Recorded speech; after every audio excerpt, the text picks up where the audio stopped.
간절히 소망합니다. 같이 1절부터 20절 함께 합독하겠습니다.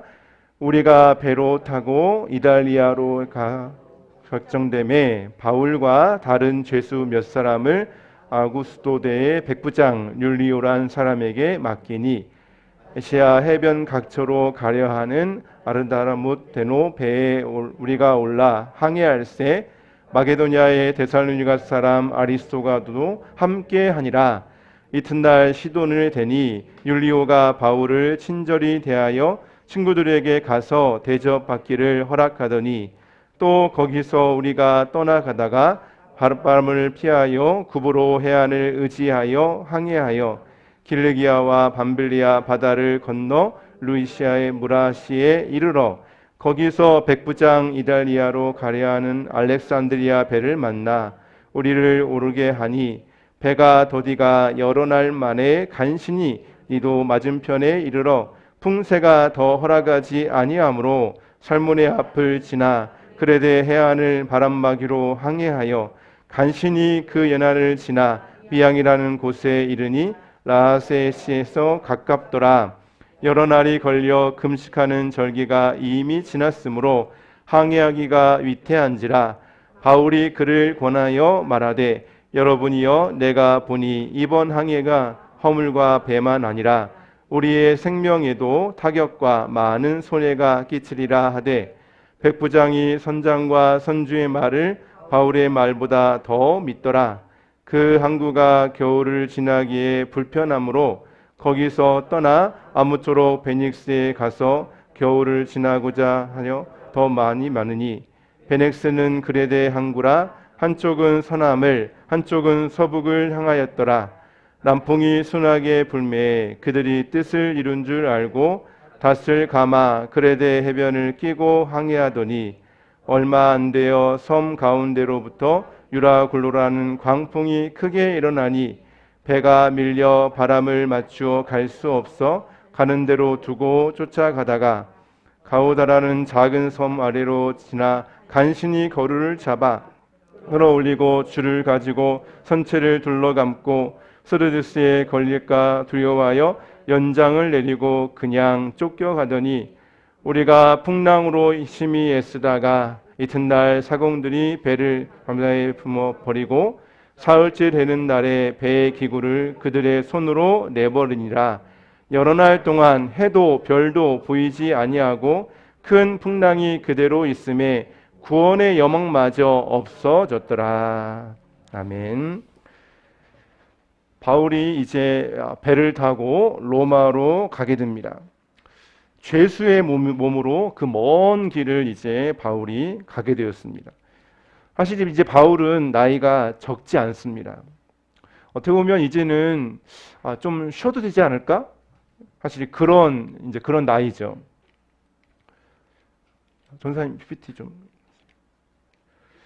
이제는 좀 쉬어도 좋을 것 같은데 그 나이에 바울이 죄수의 몸으로 아주 긴 로마로 가는 배에 올라타고 갑니다.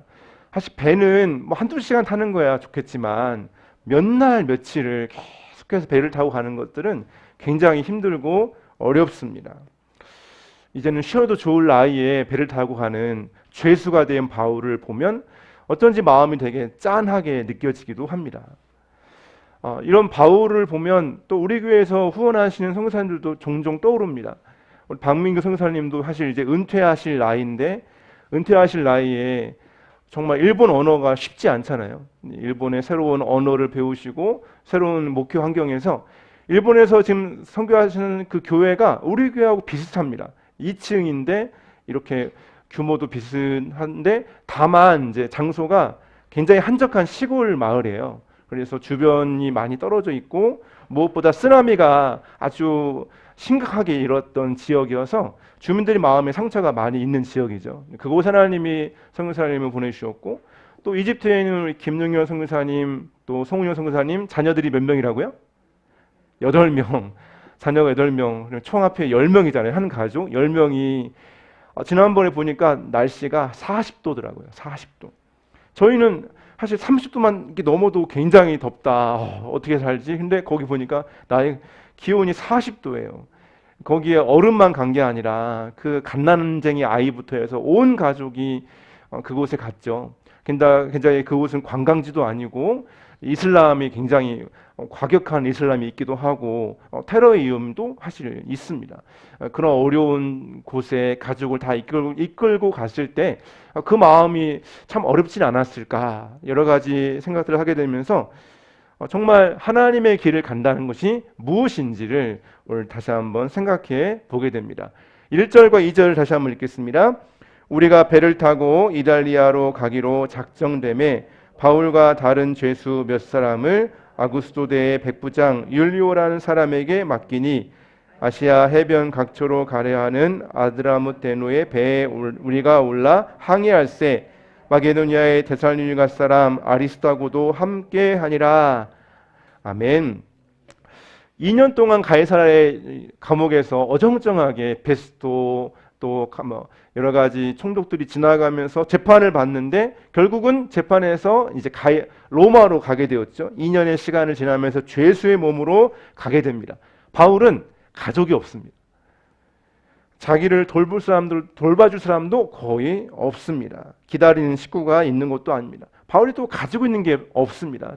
가지고 있는 차가 있는 것도 아니고 사놓은 아파트가 있는 것도 아니고 목 좋은 곳에 사놓은 땅이 있는 것도 아닙니다. 아무것도 없습니다. 그저 가지고 입고 있는 옷가지가 전부입니다. 게다가 바울은 죄수입니다. 가고 싶은 곳이 있어도 못 갑니다. 죄수이기 때문입니다. 다른 것을 먹고 싶어도 꼭 주는 것을 먹을 수밖에 없습니다. 할 수 있는 것이 별로 없습니다. 죄수에게 그냥 이끌려 가야 되는 상황입니다.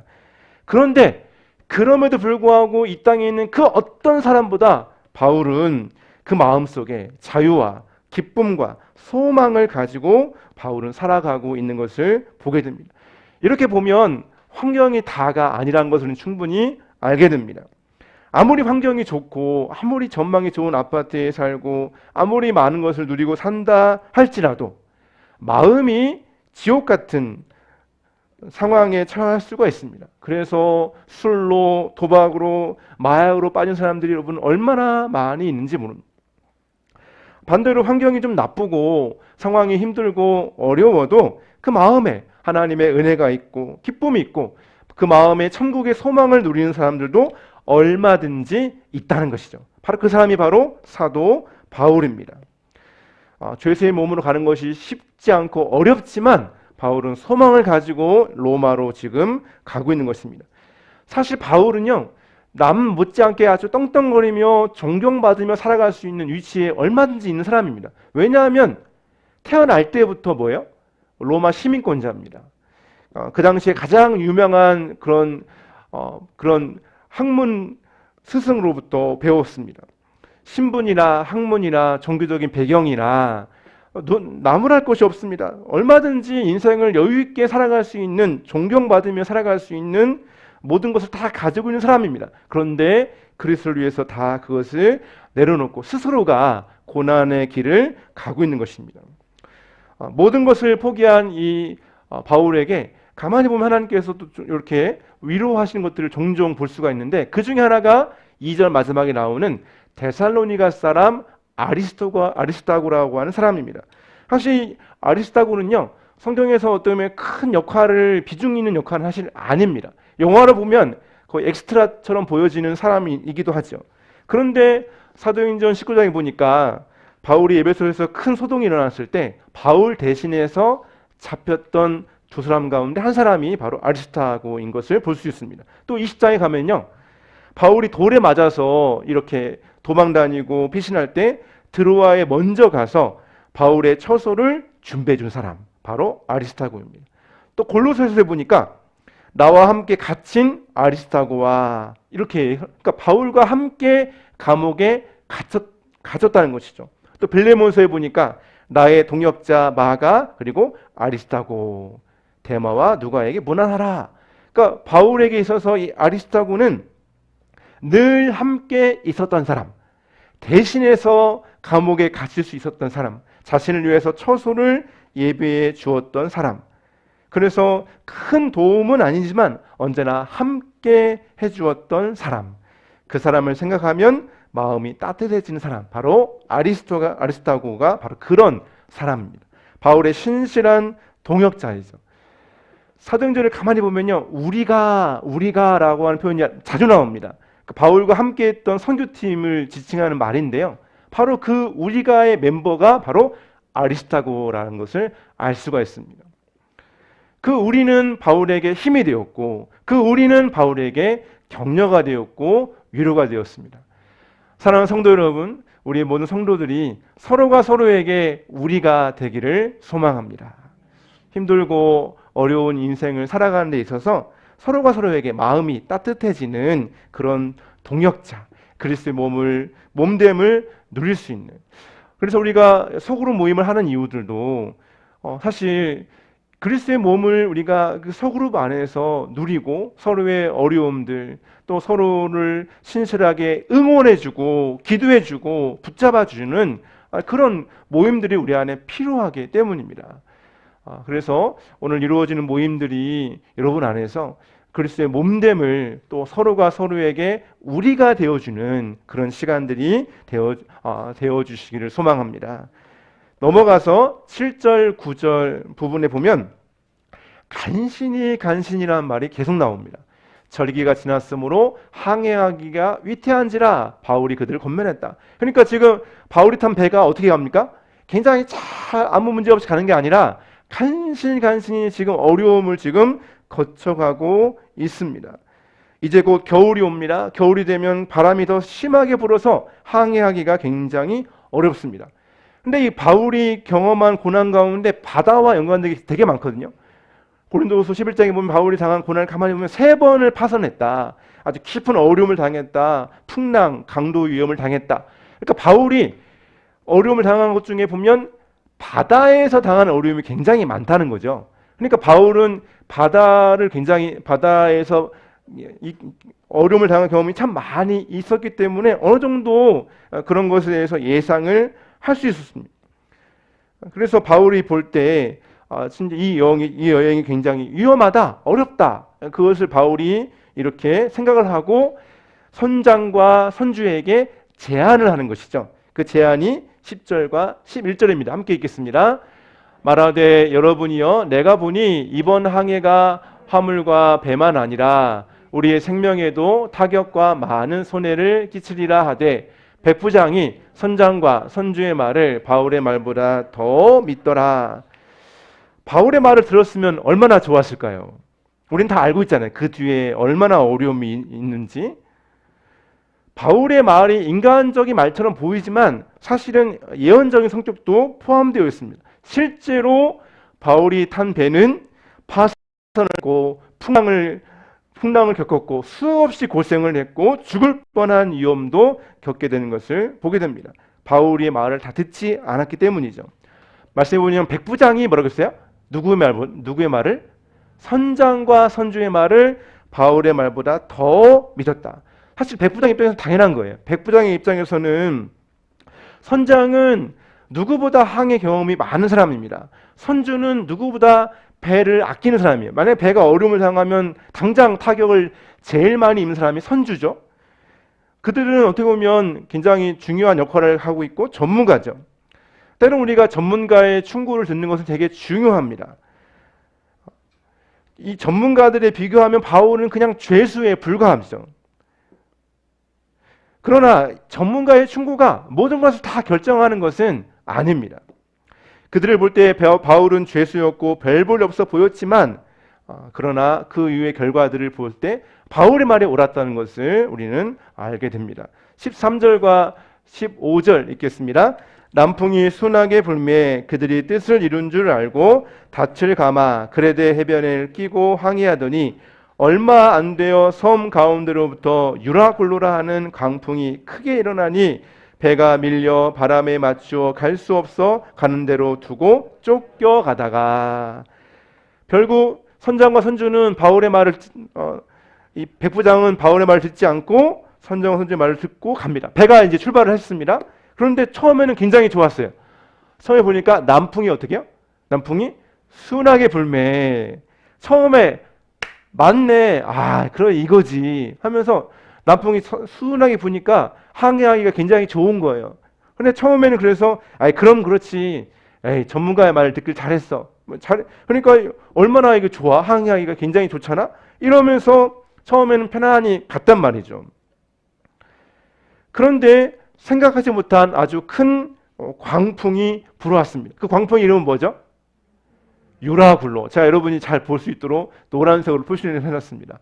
유라굴로라는 광풍이 불었는데 그 당시에 이 광풍은 지금의 정말 아주 어떤 태풍과도 비교할 수 없는 굉장히 큰 바다의 광풍, 바다의 폭풍이었습니다.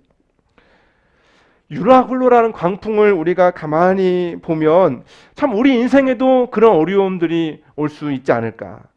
여러분, 처음에는 남풍이 순하게 불었어요. 처음에는 뭐든지 다 잘 되는 것처럼 보였습니다. 그런데 생각하지 못한 이런 광풍이 불어왔습니다. 여러분, 인생이 그렇습니다. 초등학교, 중학교, 고등학교, 대학교, 취업도 하고 결혼도 하고 뭔가 인생이 굉장히 순탄하게 잘 풀리는 것 같아요. 그런데 갑자기 이렇게 광풍이 불 때가 있다는 것이죠. 생각하지도 못했는데 나에게 이런 일이 있을 거라고는 생각하지도 못했던 어려움들이 인생에 올 수 있다는 것입니다. 잘 살다가도 갑작스럽게 이런 어려움을 당할 수가 있다는 것이죠. 상상할 수 없었던 큰 사고나 어려움들, 육신의 질병들. 우리가 이렇게 유라굴로라는 강풍을 보면서 우리가 생각할 수 있는 영적인 교훈이 몇 가지가 있습니다. 그 중에 첫 번째는 이 사람들이 하나님의 말씀, 하나님의 사람의 충고를 듣지 않았다는 거예요. 바울은 죄수였지만 그런데 그는 하나님의 사람이었습니다. 세상 사람들은 믿음의 사람들의 충고를 잘 알아듣지 않습니다. 종종 무시합니다. 그래서 바울이 위대한 사도였다는 것을 그들이 제대로 알아보지 못한 것이죠. 사실 우리도 개인적으로 보면 하나님의 말씀이 없는 것이 아니라 듣기를 게을리하거나 듣기를 거부할 때가 종종 우리에게 있는 것을 보게 됩니다. 사람들은 종종 자기에게 손해가 올 것 같으면 못 들은 채 합니다. 보는 눈과 듣는 귀가 없는 것이죠. 진짜 들을 수 있는 영적인 눈, 영적인 귀, 하나님의 음성을 듣는 눈과 귀가 우리에게 있기를 소망합니다. 그러기 위해서 우리는 더 겸손해야 되는 것이죠. 이 사람의 문제는 지금 하나님의 말씀, 하나님의 사람들의 조언에 대해서 그것을 무시했다는 것이죠. 우리는 어려움이 올 때 누구와 의논하고 누구와 상의합니까? 사람들은 아주 중요할 때 신앙적인 관점에서 뭔가를 결정하기보다는 인간적인 방법, 인간적인 생각들을 찾아서 해결하려고 합니다. 돈이나 권력이나 연줄이나 이것저것 안 되면 결국 어떻게 하죠? 결국 마지막에 하나님을 찾는 경우가 있죠. 그래서 찬송가 가사처럼 천부여 의지 없어서 손들고 옵니다. 주 나를 외면하시면 나 어디 가리까. 결국 인생이 정말 믿고 의지하고 찾고 정말 바라볼 대상은 하나님밖에 여러분 없다는 것입니다. 이 땅에 있는 모든 것들은 다 상대적이에요. 아무리 그것이 옳아 보이고 굳건해 보이고 바르게 보인다 할지라도 그 모든 것은 다 상대적입니다. 이번에 우크라이나 그 학생들이 졸업사진을 찍는 걸 보았어요. 졸업사진 하면 여러분 어떤 게 상상이 되십니까? 꽃다발 그리고 정든 교정에서 친구들과 다정하게 사진을 찍는 것이 졸업사진 아닙니까? 근데 우크라이나 학생들이 사진을 찍는 거 보니까 뒤에 포탄 자국이 나고 무너져 있고 금이 가 있고 이런 정말 너무나 황당한 전쟁터 한복판 같은 그게 그들의 학교였어요. 그 학교 사진을 찍는 거예요. 쓰나미가 일본 땅에 몰아닥쳤을 때 고3 학생 인터뷰를 했어요. 고3이면 어떻습니까? 인생이 가장 중요한 때잖아요. 그런데 자기는 열심히 준비하고 공부해 왔는데 어느 날 갑자기 쓰나미가 이렇게 닥치니까 뭘 해야 될지 모르겠다는 거죠. 여러분 인생이 이렇습니다. 사람들은 순한 남풍이 불어왔을 때 그 남풍에 속았어요. 처음에 남풍이 불어왔을 때는 굉장히 좋아했습니다. 하지만 일시적인 승리, 잠깐의 만족, 잠깐의 행복은 결코 영원한 승리가 아니라는 것입니다. 이 땅에서 여러분 아무리 우리가 좋은 것을 맛보고 아무리 좋은 것을 우리가 누린다 할지라도 그것은 여러분 아주 잠깐에 불과합니다. 그거는 꿈과 같습니다. 그거는 꽃과 같습니다. 그거는 지나가는 바람과 안개와도 같습니다. 그것을 잡으려고 하는 사람은 결국 어리석은 것이죠. 모든 것이 다 잘 된다고 해도 여러분 교만하면 안 됩니다. 내가 하는 것은 다 잘 돼. 내가 결정하는 사업은 다 잘 돼. 여러분 세상은 그렇게 단순하지 않습니다. 교만은 패망의 선봉이요. 그 다음 뭐라고 그러죠? 거만한 마음은 넘어짐의 앞잡이니라. 이것이 잘 될 것인가? 이것이 정말 전망이 있는가? 이것이 정말 나의 삶을 풍요롭게 할 것인가? 그것이 먼저가 아니라 그리스도인은 이것이 하나님의 뜻인가? 우리가 고백해 볼까요? 이것이 하나님의 뜻인가? 우리가 가장 먼저 물어봐야 될 것은 그거 아닙니까, 여러분? 하나님 뜻이 여기 있는가? 이것이 하나님 원하시는 뜻인가? 이것이 하나님이 기뻐하시는 뜻인가? 그 어떤 것보다도 우리가 물어봐야 될 것이 그것인 것이죠. 아무리 안 돼도 하나님의 뜻이라면 기꺼이 순종하며 나아가야 됩니다. 근데 아무리 잘 된다 할지라도 하나님의 뜻이 아니라면 그것은 내가 내려놓아야 할 것입니다. 포기해야 됩니다. 일시적인 축복보다는 여러분 영원한 가치를 우리는 바라보고 살아야 됩니다. 그리고 우리 모두가 다 하나님의 심판대 앞에 서야 될 이런 존재 아닙니까? 하나님에게서 와서 하나님을 의지하다가 하나님께 돌아갈 인생입니다. 그러므로 언제나 그 앞에 설 것을 항상 우리는 생각해야 되는 것이죠. 그러므로 여러분 겸손하기를 소망합니다. 인생은 누구나 이 유라굴로 같은 광풍을 누구나 만날 수 있습니다. 나는 아니겠지, 나만 아니면 된다라고 생각하지만 누구나 다 인생에서 이런 어려움을 당할 수 있습니다. 전혀 예측하지 않았지만 여러분 그런 어려움이 우리에게 올 수 있다는 것이죠. 예수 믿으면 다 잘 될 줄 알았는데, 예수님 믿으면 다 만사형통할 줄 알았는데 여러분 실제 그렇지 않습니다. 하나님은 하나님의 영광을 위해서 합력하여 선을 이루어 가시는 분이지 내가 생각할 때 모든 것을 다 잘 되도록 역사하시는 분은 아닙니다. 우리가 지난주 공부했던 것처럼, 말씀드렸던 것처럼 합력하여 선을 이룬다라는 뜻은 무엇입니까? 예수 그리스도의 형상을 닮아가는 것이다. 잘 되고 잘 풀리는 것이 하나님의 뜻이 아니라 우리의 삶이 그리스도를 더 닮아가는 것입니다. 예수를 믿는다고 병이 안 듭니까? 예수를 믿는다고 어려움을 당하지 않습니까?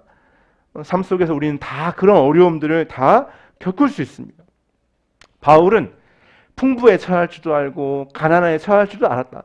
부할 때도 있었고 가난할 때도 있었고 힘들 때도 있었고 어려울 때도 있었고 바울에게도 질병이 있었고 고난이 그에게 무수하게 많이 있었습니다. 우리가 부자 되기를 소망하지만 부자가 되어도 하나님의 영광이 되지 않을 수가 얼마든지 있습니다. 인생은 누구나 다 이 유라굴로와 같은 광풍을 만날 때가 있습니다. 광풍이 몰아닥치면 아무것도 못합니다. 제가 일본에 갈 때 배를 타고 가는데요. 광풍은 아니었는데 밖에 그 밤 바다를 바라보니까 얼마나 무서운지 모르겠어요.